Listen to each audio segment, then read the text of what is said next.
Tetapi sudah terlambat. Beberapa perampok telah melumpuhkan para penjaga rumah mewah itu.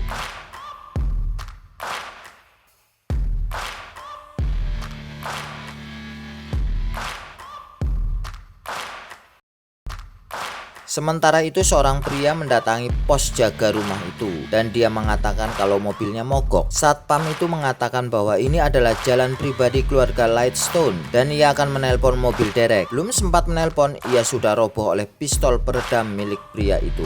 Dan dengan santainya ia masuk ke komplek perumahan pribadi keluarga Lightstone.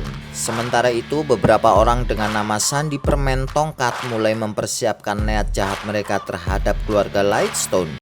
Sinterklas yang tertidur itu terbangun ketika ada suara berisik di ruang sebelah. Sementara Nyonya Lightstone segera dibawa ke ruangan rahasia demi keselamatan Nyonya Lightstone. Alpha yang melihat itu segera menyusulnya.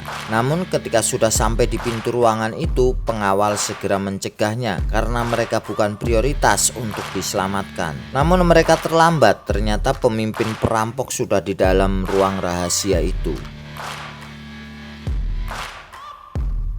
Nyonya Lightstone segera menyuruh pengawalnya untuk membereskan pemimpin perampok yang bernama Scrooge itu. Namun Scrooge bukan orang lemah. Sekali bergerak, para pengawal itu berhasil dilumpuhkan. Sinterklas yang terbangun dari tidurnya penasaran dengan suara gaduh di rumah itu. Ia lalu menyelidikinya. Ketika ia hendak turun ke ruangan bawah, ia segera putar balik karena suara itu menuju ke arahnya. Beberapa perampok tampak naik ke atas untuk memastikan situasi sudah aman. Sinterklas dengan terburu-buru ia pun masuk lagi lalu menutup pintunya. Hal yang sama juga dilakukan oleh Linda dan Jason. Ia membangunkan Trudy dan menyelamatkan diri. Namun sudah terlambat. Mereka segera dibawa ke ruangan di mana ibunya berada. Sinterklas yang tidak mau ikut campur segera pergi dari rumah itu.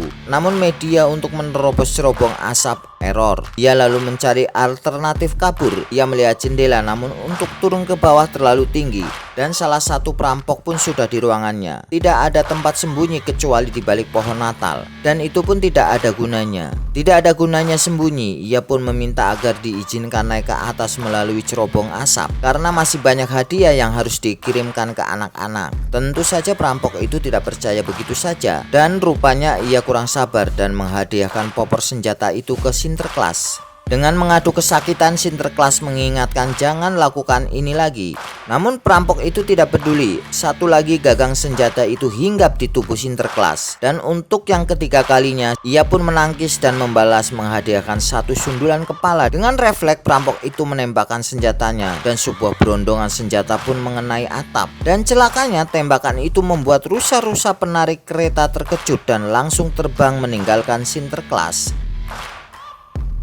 Sinterklas marah dan kemarahannya ia timpakan ke perampok itu.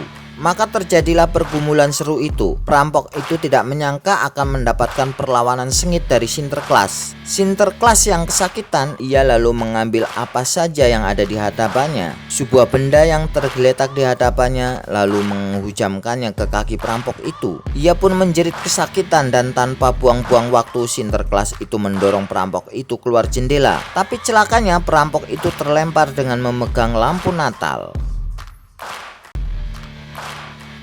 Sambil mengumpat rusa-rusanya, Sinterklas berjalan dan tanpa sengaja ia melihat sekelompok orang berada di sebuah ruangan. Ternyata mereka adalah keluarga Lightstone yang sedang disandera oleh para perampok. Para perampok itu menginginkan uang 300 juta dolar yang kini tersimpan di dalam lemari besi. Nyonya Lightstone mengatakan bahwa perampok itu tidak akan mendapatkan uang itu karena sekarang tim penyelamat keluarga Lightstone akan segera datang dan menyelamatkannya.